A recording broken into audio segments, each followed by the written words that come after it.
So in this situation right here, I recognize that everybody knows I can shoot on this court, and a lot of times they're watching me, two or three people, and they're trying to stop me from shooting. So I use that to my advantage.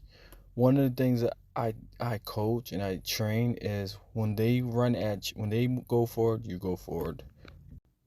This is a perfect situation, and the prime example. They come at me, they go forward, so I go forward. Then the guy in the back, he starts to back up, so I back up, and that's what I train. You when the defender's feet come forward, you go forward to blow by them. When the defender's feet back up, you back up to create that space to do whatever you need to shoot a jump shot or whatever you need to get them off of you. And in this situation, it just so happened to be me backing up for or setting them up for a jump shot. So that's just an example. And as you can see, I get the shot off, create more than enough room to be able to get my shot off. Unfortunately, I didn't make it. Now in this next clip I'm about to show you, I knew the defense was in a 2-3 zone, but typically, it's not even typically, every team in upstate New York that I've played in this area, they all run these 2-3 zones, not really understanding what they're designed for. And 2-3s, so you guys know, is to stop penetration. 3-2s to stop jump shots. And they're running a 2-3 zone when most of me and like a couple other guys, most of my team, all we really want to do is shoot jump shots. So knowing that, I knew I could get my shot off as long as they don't overplay the 2-3 zone and extend it 50 feet out like they were doing the majority of the game. Another thing that I train is, manipulating the game, taking advantage of what the defender has to do in zones and what the defender will do in that situation when guarding you, either a double team or a triple team. There's always going to be certain things, that specific habits that people are going to do in those situations, and you just use it to your advantage. And that's just what I do when I play, and that's what I try to train and teach. But back to the clip, um, I noticed when they stopped advancing forward, that they didn't think I had the range to hit this shot, and I knew from the get-go I wanted to shoot the shot, so I took advantage of that and I bust them in the head for a three-pointer. In this situation, it's kind of similar, but I really just took advantage of what the defense was giving me.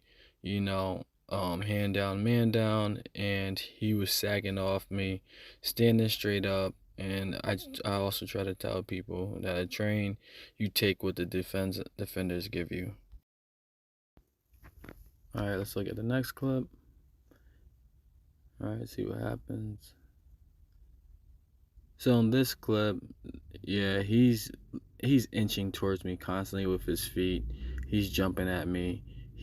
Which lets me know he wants to be aggressive. He either wants to steal, or he wants to pressure me, or he wants to scare me into not shooting the jump shot again because he's tired of me raining him for so far away. But one thing I train my kids, like in this situation, he's standing straight up. I didn't go by him right, because I train when they're standing straight up, you blow by them, or you could like mix them, which is do a bunch of different crossovers or snatchbacks. And when they're low, like in a good low defensive stance, you usually could elevate and get your shot off in time before they could elevate and block or contest you. And in that situation, I knew he was pressuring me because he knew he had help, and he thought he was going to get the steal, which is why I put it through his boy's legs, split the double team. I knew he would be on my left side. I took advantage of that because when you split people, that's usually where the left guy ends up. And I just kept the ball away from him and threw the pass to Cole, and Cole made it because the next guy, he stepped up, and which means the guy on the backside is going to be open, which like I said, I know from playing the game so much. Like I was saying before, when what you do in basketball is you manipulate the defense, and you know what their responses are, so you use that to your advantage to make the game easier. Now in this situation, I kind of made the wrong decision now that I look at it. But another thing I teach is you gotta look at the help behind the guy in front of you. You should know you always can get by the guy that's in front of you, which I usually feel and know. But I should have went to my left because there's less help.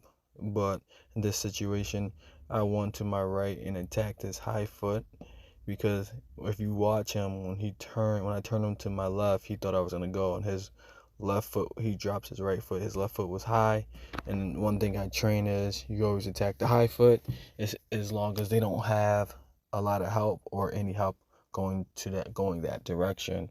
He had help, but I also trained if he does have help, you got to know you could beat the person that's helping out to that spot and get the shot or layup you need. In that situation, I knew I could get my step back jump shot off, so I still attacked the high foot, went right, and shot the mid range jump shot, and it was cash.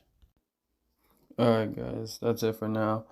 I didn't want this video too long, so I'm gonna end it here. But if this video helps and you enjoyed it, or is really informative, and you guys would like another one around the same time or longer, just let me know. I do breakdowns on how to beat zones as well. So just let me know in the comment what you guys thinking and if you enjoyed the video.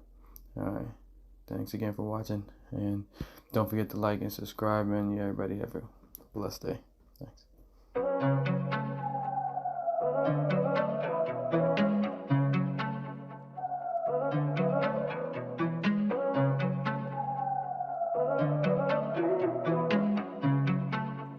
Purchase your track today.